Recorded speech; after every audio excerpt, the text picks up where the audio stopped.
तो यारो इंडिया में टिकटॉक फाइनली बैन हो चुका है और उसके अलावा 59 चाइनीज ऐप्स भी बैन हो चुके हैं। लेकिन यहाँ पर बहुत सारे लोगों के मन में ये डाउट है कि आखिर टिकटॉक ऐसा कर क्या रहा था। मतलब हमें ये बताया गया कि टिकटॉक जो था इंडिया की सिक्योरिटी के लिए ठीक नहीं था और वो लोगों का डेटा चोरी कर रहा था। तो आखिर अगर टिकटॉक हमारी फोटोज या हमारी वीडियोज या फिर हमारे कॉन्टेक्ट लिस्ट या हमारी लोकेशन वगैरह को ले भी लेता तो उससे चाइना या फिर टिकटॉक की कंपनी हमारा क्या जो बिगाड़ लेती। वेल, आज की इस वीडियो में मैं आपको यही सब बताने वाला हूँ कि टिकटॉक और जो चाइना है वो आपके इस छोटे छोटे डेटा का भी कितना बड़ा मिसयूज कर सकता था।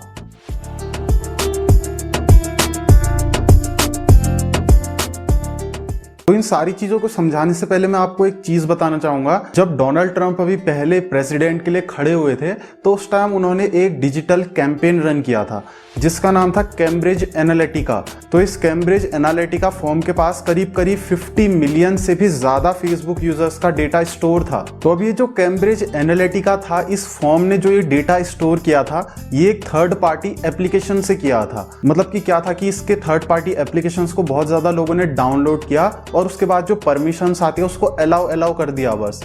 और उस परमिशन की ही वजह से सारा का सारा डेटा इन लोगों ने अपने पास स्टोर कर लिया। अब डोनाल्ड ट्रंप ने क्या किया कि इलेक्शन के टाइम पर एक कैम्ब्रिज एनालिटिका का एक डिजिटल कैंपेन रन किया गया जिसमें ये किया कि जितने भी यूजर्स का डेटा इनके पास था उन सभी के सोशल मीडियाज और जितनी भी जगह वो विजिट करते हैं इंटरनेट पे वहां पर ऐसे एड्स दिखाए गए, ऐसे वीडियोस, ऐसे पोस्ट वगैरह दिखाए गए जिसमें कि सीधे सीधे उन्हें ये बताया गया कि भाई इस वाली पार्टी को वोट करो, डोनाल्ड ट्रंप को वोट करो, तभी आपको फायदा होगा। तो मतलब लोगों ने एक बार देखा चलो ऐड है कोई नहीं, 2-3 बार देखा।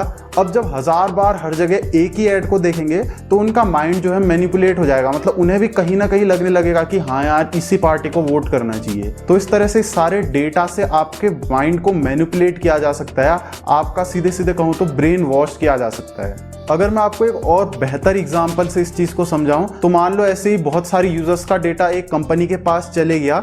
अब उस कंपनी को किसी एक टेररिस्ट या किसी भी दूसरे मेंबर ने ये ऐड डालने को कहा उन यूजर्स के अकाउंट वगैरह में कि मुसलमान जो है वो खराब हैं और मतलब उन्हें इंडिया से बाहर निकल जाना चाहिए। तो ऐसे में क्या होगा, अगर आपका भी डेटा वहां है तो आपको भी उसी टाइप के ऐड शो होंगे। अब पहले आप सोचोगे कि यार ये तो नॉर्मल ऐड है, आप इग्नोर कर दोगे। लेकिन अब बार बार अगर वही ऐड आपको शो होगा, हर जगह हर पोस्ट में वही चीज आपको दिखेगी तो आपका माइंड मैनिपुलेट होने लग जाएगा और आप भी कहीं ना कहीं सेम चीज सोचने लग जाओगे। तो अब आप खुद ही सोच सकते हो कि अगर इंडिया के बहुत सारे यूजर्स का डेटा चाइना वालों के पास जा रहा है तो वो इस डेटा को एक अच्छे वे में तो यूज करेंगे नहीं। ऑफ कोर्स वो इस डेटा को एक गलत तरह से यूज करेंगे और आपके दिमाग को मैनिपुलेट कर सकते हैं या फिर आप पर साइबर अटैक भी कर सकते हैं और आपको पता भी नहीं चलेगा कि आपके डेटा को आप ही के खिलाफ इस्तेमाल किया जा रहा है। अब देखो यहाँ थोड़े बहुत डेटा से तो कोई फर्क नहीं पड़ता। अगर थोड़े बहुत लोगों का डेटा चाइना के पास जा रहा होता तो इससे कोई फर्क नहीं पड़ता। लेकिन आप लोगों को पता है कि इंडिया में टिकटॉक के कितने ज्यादा यूजर्स थे, मतलब कि 200 मिलियन 300 मिलियन कुछ ऐसे यूजर्स थे। तो ऐसे में आप सोच सकते हो कि अगर इतने ज्यादा लोगों का डेटा चाइना के पास जा रहा है तो इसका बहुत ही ज्यादा गलत यूज कर सकते हैं।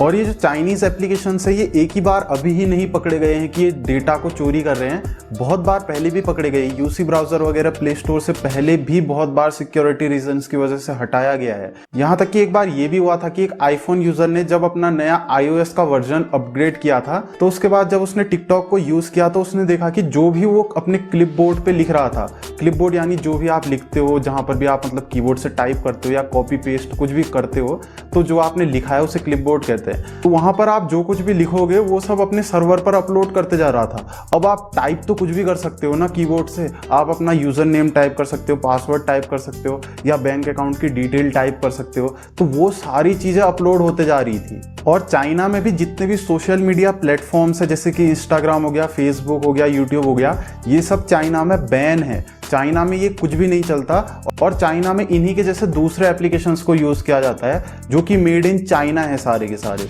मतलब कि चाइना ये खुद समझता है कि उनके यूजर्स का डेटा किसी भी दूसरी कंट्री के पास ना जाए, लेकिन जितनी भी दूसरी कंट्रीज हैं वहां के जितने लोग हैं उन सबका डेटा चाइना के पास आए। और यार इसके अलावा अगर बात आती है आपके पर्सनल फोटोज की या फिर आपकी कॉल रिकॉर्डिंग की, जो आप कॉल करते हो उसकी सारी रिकॉर्डिंग भी ये अपने सर्वर पर अपलोड करता है। तो इस टाइप की चीजें तो भाई सीधे सीधे ही गलत है। यानी कि ये तो आपकी टोटल प्राइवेट चीज़ें होगी ना, जो आप मैसेजेस पे बात कर रहे हो या फिर जो आप कॉल पे बात कर रहे हो या फिर जो आपके फोटोज या वीडियोस हैं, वो तो ऐसी चीज़ें हैं कि किसी के साथ आप उन्हें शेयर कर ही नहीं सकते। तो ऐसे में अगर ये सारी चीज़ें किसी भी एक कंपनी के पास जा रही हैं तो ये तो सीधे सीधे ही गलत हो गया। देखो ऐसे में अब आप बोलोगे कि बाकी सारे एप्लीकेशंस भी तो हमारे डेटा को ले रहे हैं, ऐसा पॉसिबल है, वो भी अपनी गवर्नमेंट को दे सकते हैं, ऐसा पॉसिबल है। लेकिन देखो हर एक कंट्री का अपना अपना एक रूल होता है। जितनी भी बाकी सारी कंट्रीज है उनमें ये रूल है, जो भी कंपनी है उसके पास जो भी यूजर्स का डेटा है उसे ऐसे ही लीक नहीं किया जा सकता। अगर उसे गवर्नमेंट मांगती भी है वहां की,